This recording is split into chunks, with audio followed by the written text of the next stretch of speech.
He mocked her in front of a rich crowd, expecting her to fail until she touched the piano and left everyone, including him, in stunned silence.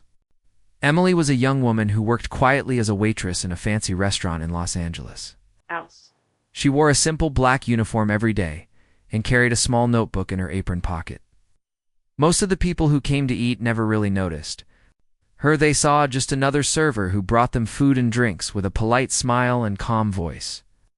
But behind that quiet smile was a story no one knew. Emily had a secret, a beautiful, heartbreaking secret that she had hidden for years. When she was a child, Emily had a special gift. She could play the piano like magic. Her fingers danced on the keys as if they had minds of their own. Her father had been the first to notice it. One evening, when she was just 4 years old, she climbed up onto the old piano bench in their small living room and began pressing the keys randomly. But somehow, it wasn't just noise. It sounded like music. Her father's eyes widened, and from that moment, he promised to help her learn. Her father, James, was not rich, but he worked very hard.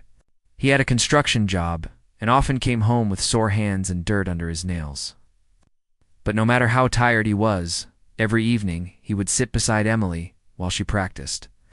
He bought her books, took her to lessons, and even made small repairs to their old piano just to keep it working. Emily loved those evenings. She loved how her father looked at her proudly every time she played a piece correctly. Her mother always watched from the kitchen with a gentle smile, holding a cup of tea, proud but worried about the cost of the lessons. By the time Emily was 10, she was winning local piano competitions. People called her a prodigy. She performed at school concerts and even on small stages in the city. Her dream was to study at a great music school and become a concert pianist. Every time she played, the music took her to another world, far away from worries and pain. She felt free when she was at the piano, completely herself. But life is not always kind to dreamers. One rainy night when Emily was 12, her father didn't come home from work. Hours passed and her mother kept checking the clock. Then the phone rang. The voice on the other end delivered the news that changed everything. Her father had died in an accident at the construction site. The wall had collapsed and he had been crushed trying to save a coworker. Emily remembered her mother dropping, the phone falling to the floor, and crying out in a voice that didn't sound like her at all. Everything changed after that. Without James, the family lost their main source of income. Bills piled up. The music lessons stopped. The piano, once the heart of their home, sat silently in the corner, covered in dust. Emily still played sometimes, but not as often. Her fingers began to forget the smoothness of the keys. Her mother started working long shifts as a cleaner to support them, and Emily helped out too. She got a part-time job at a bakery, then later as a waitress.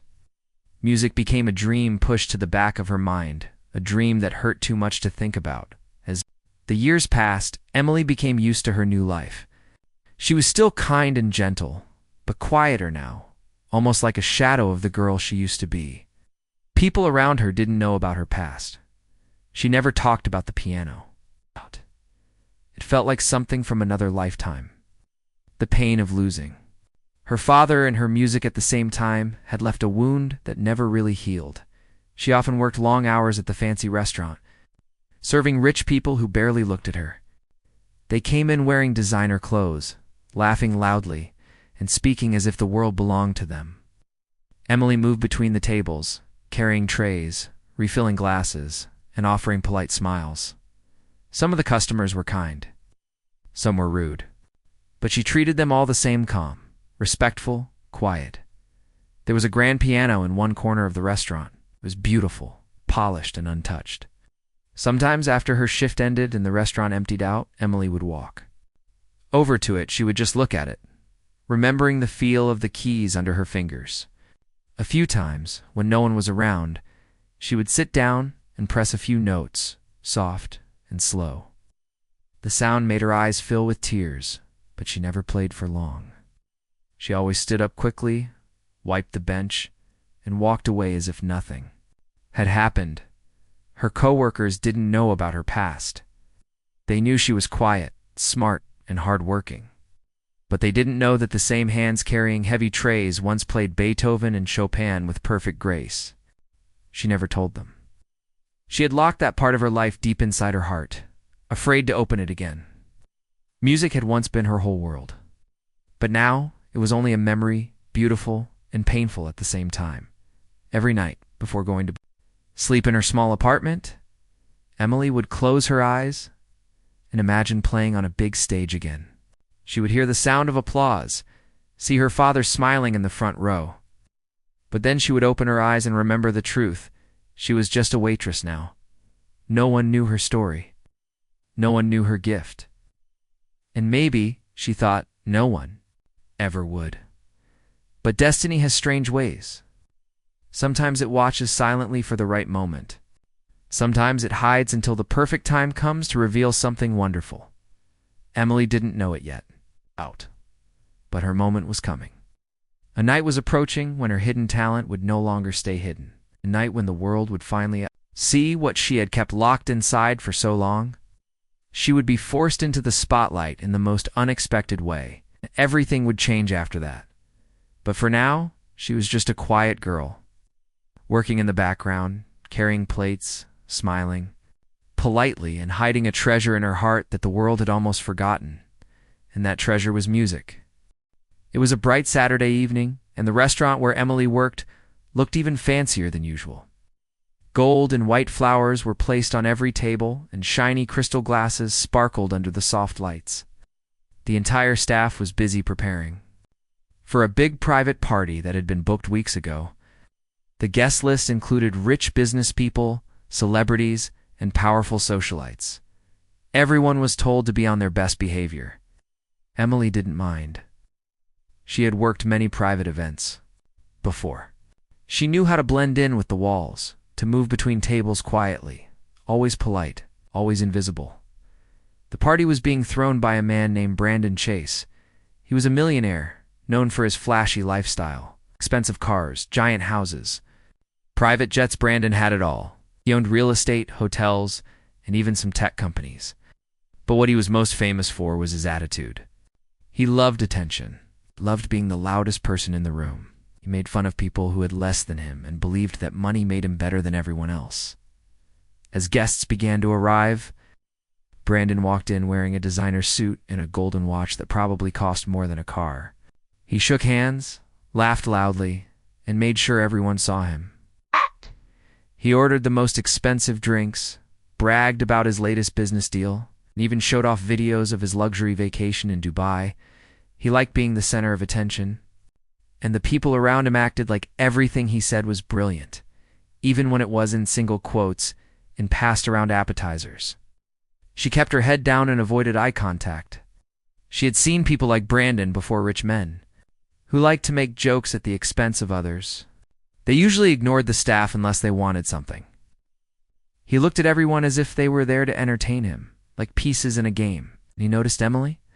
Maybe it was her calm way of moving, or the fact that she didn't laugh at his jokes. Maybe he was just bored. Whatever the reason, he decided to pick on her. "Hey, you," Brandon called loudly, pointing at Emily as she walked by with a tray of glasses. She turned, a little confused. "Yes, sir? You look too serious," he said, smirking. "Do you know how to smile? Or are you one of those mysterious, artistic types?" Some people chuckled. Emily gave a small, polite smile and continued to do her job. Brandon wasn't done. "Wait a minute. Has anyone ever told you that you look like a piano player? I bet you play sad little songs about heartbreak and rain." It's time more people laughed. Emily felt her heart skip a beat. She froze for a second, then forced another smile. "I used to play," she said quietly. Brandon's eyes lit up. "Used to? What happened? Did your piano break? Or did someone tell you that you weren't good enough?" Emily didn't answer. She didn't want to explain her past to a man like him. She just wanted to finish her shift and go home. But Brandon leaned forward, clearly enjoying the moment. "There's a piano right there," he said, pointing to the grand piano in the corner of the room. "Why don't you show us what you've got?" The room turned silent. Everyone looked at the piano, then at Emily. She stood still, feeling like all the eyes were pinching her skin. She wasn't dressed to perform. Her apron had a small coffee stain. Her hair was tied back messily from working all day, and her hands, they were shaking. She hadn't played seriously in years. Her fingers remembered the songs, but her confidence was buried deep under years of fear and sadness. Brandon clapped his hands. "Come on, people. Let's give the waitress a chance to entertain us." A few people clapped lightly, unsure whether they were encouraging her or just following the millionaire's lead. Emily's face turned red. She looked at her manager, who shrugged as if to say, "You don't have to, but it might be easier if you just do it." Emily looked at the piano, stood there, shiny and perfect, untouched, waiting. A deep part of her, the part that had once played with joy and freedom, wanted to run to it. But another part of her, the part that had been broken by time and loss, wanted to run away. She took a deep breath, slowly. She walked toward the piano. The room was quiet again. People leaned forward. Some smiled mockingly, expecting her to hit wrong notes or play something childish. Brandon sat back with a smirk on his face, clearly believing he had pulled the waitress out of her shell just to embarrass her. Emily sat on the piano bench. She placed her fingers on the keys. They felt cold but familiar. For a second, she closed her eyes.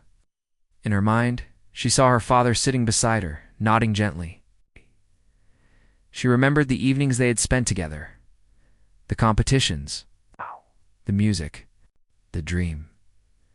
She opened her eyes and she began to play. The first few notes came slowly, like whispers. She started with something simple, Beethoven's Moonlight Sonata. The music floated through the air, soft and full of emotion. The laughter stopped. People leaned in.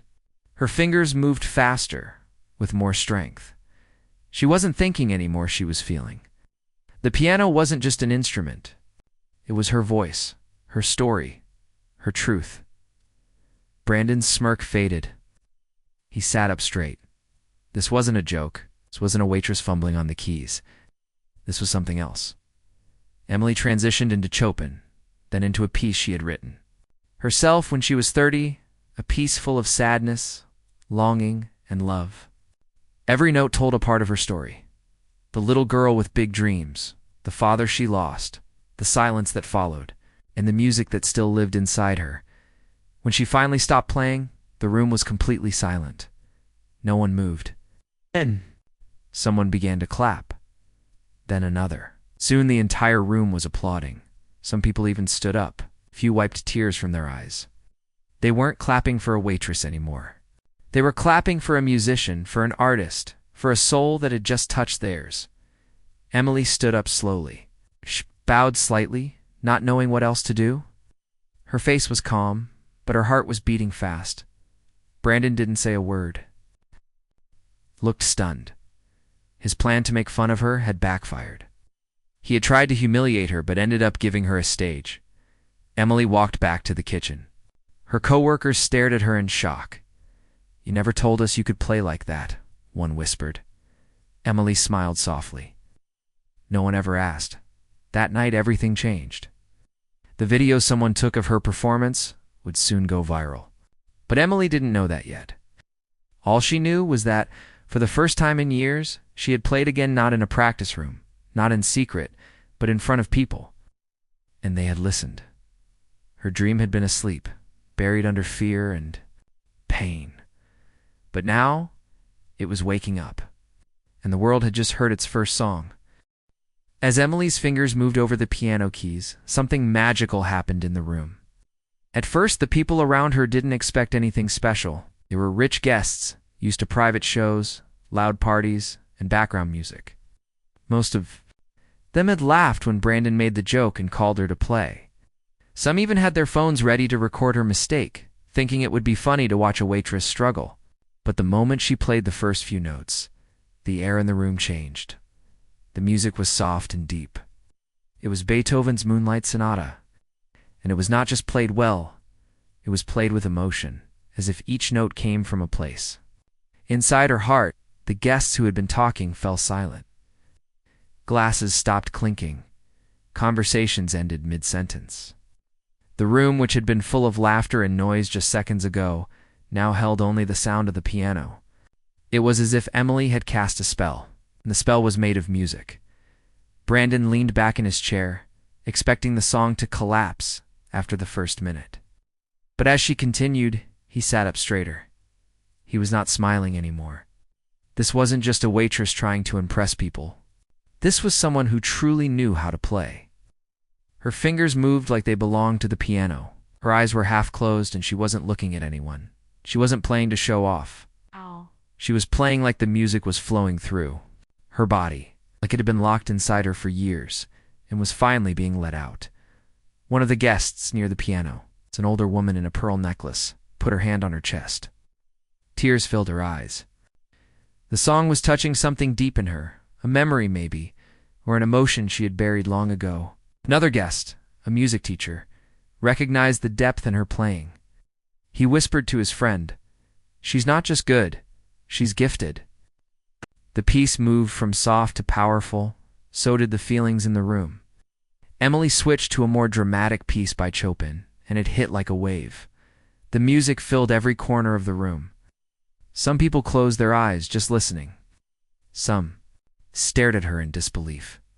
Others recorded the performance on their phones, but even they held their breaths, afraid that making a sound would break the moment. And then Emily played something even more personal, a piece she had written herself years ago. It was a song she had composed after her father died, a song she had never played for anyone, not even her mother.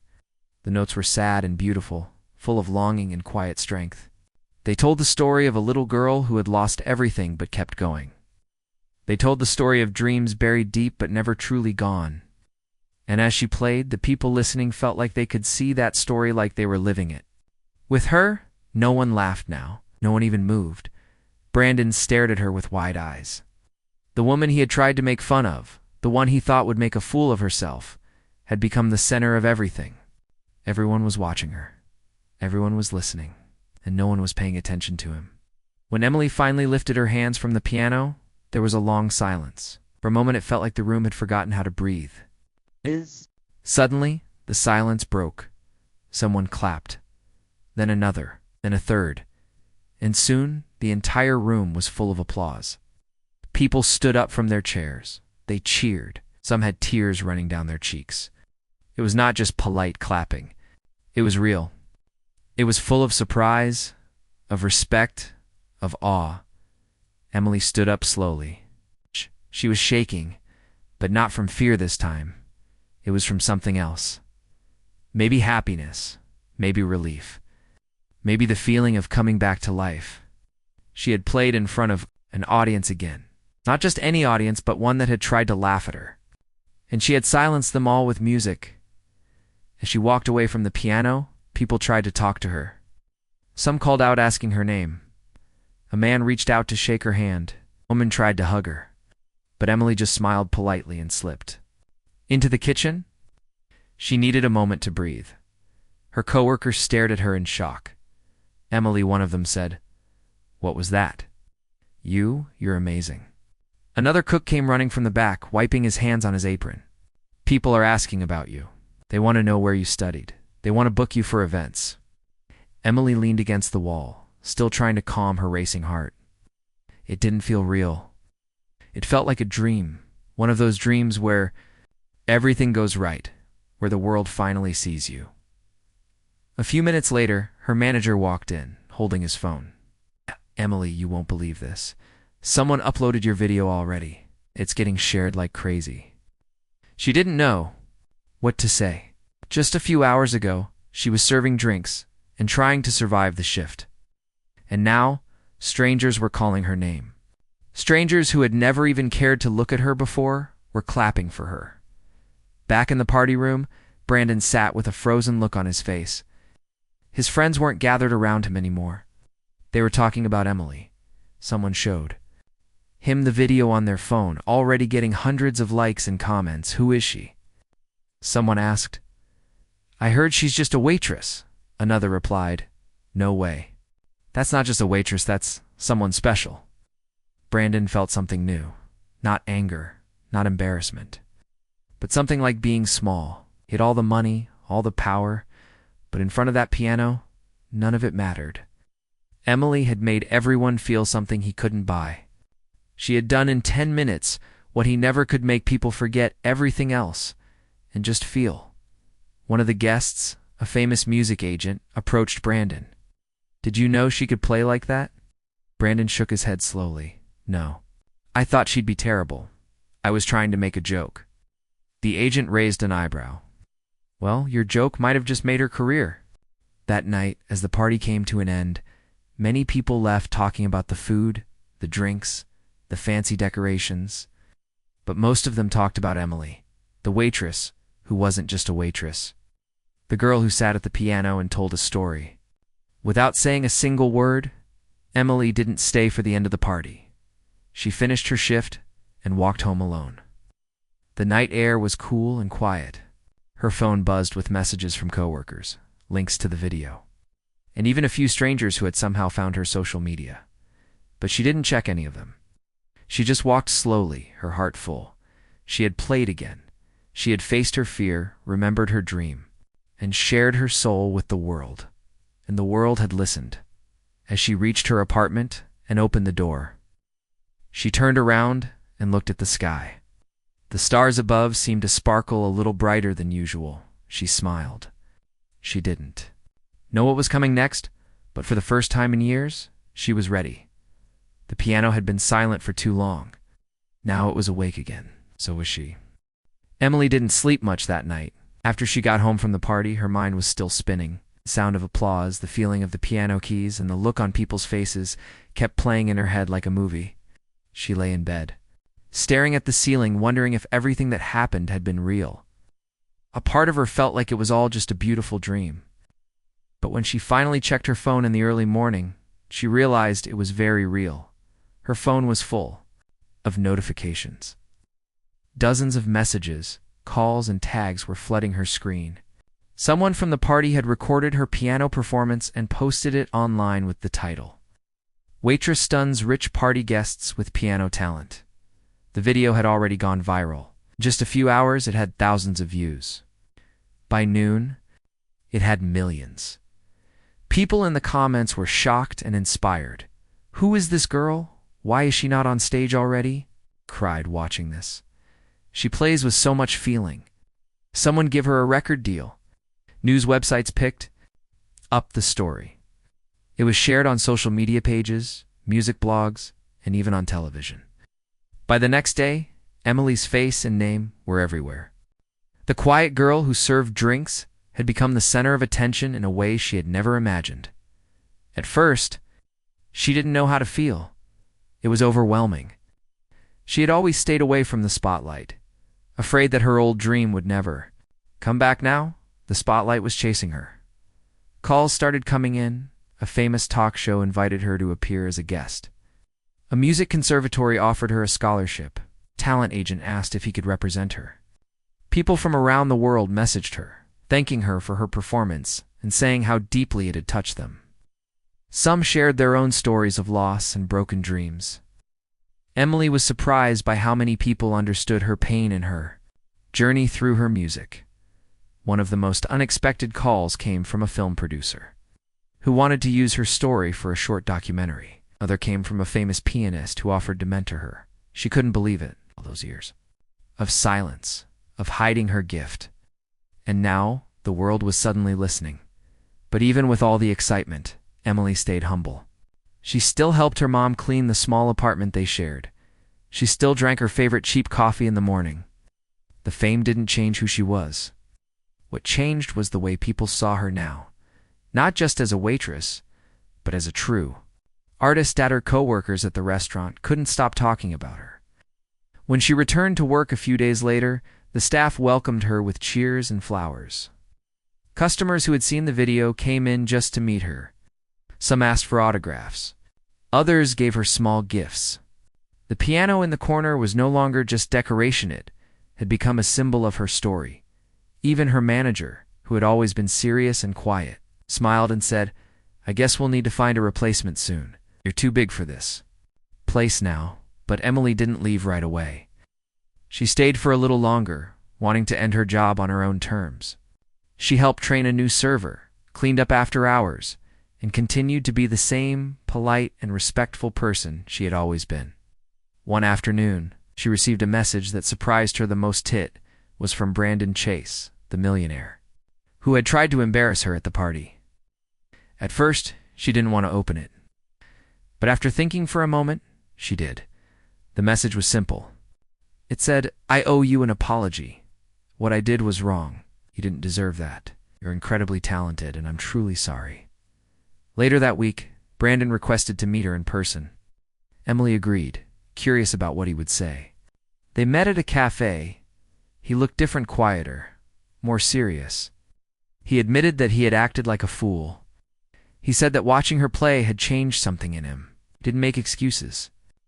He just said he was sorry and offered to sponsor her education or help with anything she needed. Emily listened kindly. Then she smiled and said, "Thank you for the offer. But I think I've already found my path." She didn't accept his money. She didn't need it. What she needed now was already with her. Her music, her heart, her courage. After that, she focused on what came next. She accepted the scholarship to the music conservatory and began training again with full focus. Sitting in a real music hall, surrounded by other students, she felt like she had gone back in time. Back to the days when her father used to sit beside her and say, "Play like it matters." And now it truly did. Her first concert as a professional pianist was held in a small but beautiful theater. The place was full. Her mother sat in the front row, tears in her eyes, holding a picture of Emily's father. When Emily walked on stage, the audience gave her a standing ovation even before she touched the piano, but she stayed calm. She sat down, closed her eyes, and let her fingers do what they had always wanted to do. She played the same song she had played at the party, one she had written after her father's death. But this time, it was even stronger.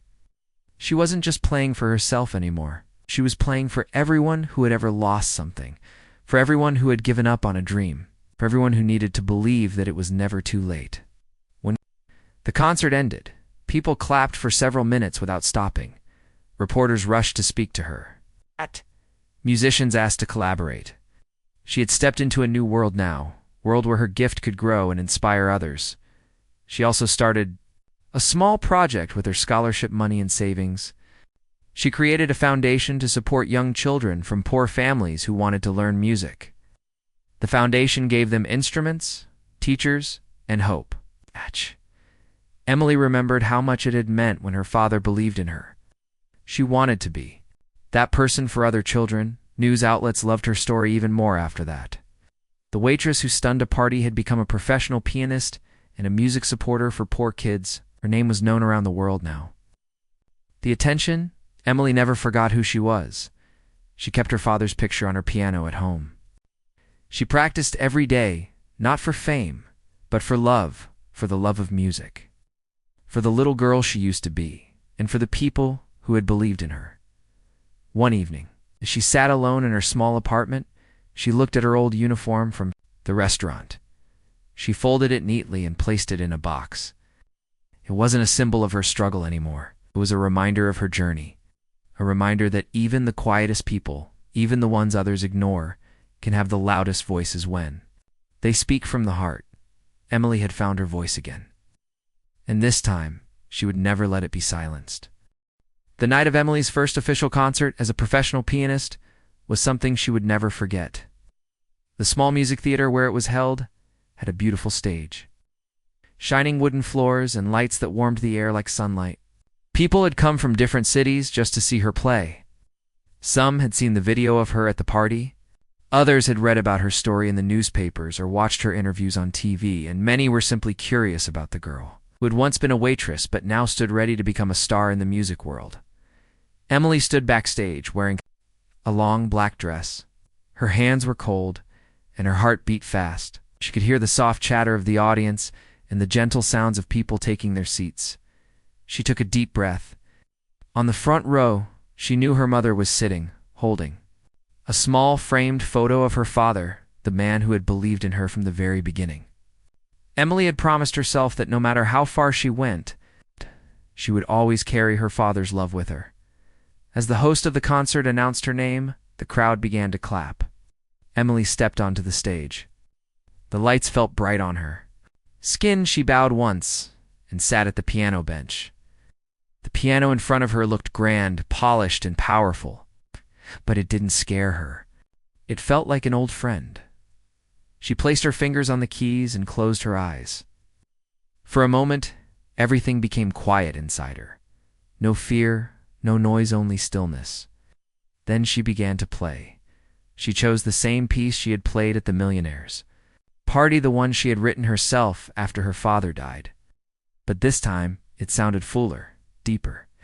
The pain, the strength, the beauty, it all poured out through the notes. Her fingers moved with grace, confidence, and emotion. The audience was silent, completely drawn into her music. It was like she had opened her soul, and everyone there could feel it.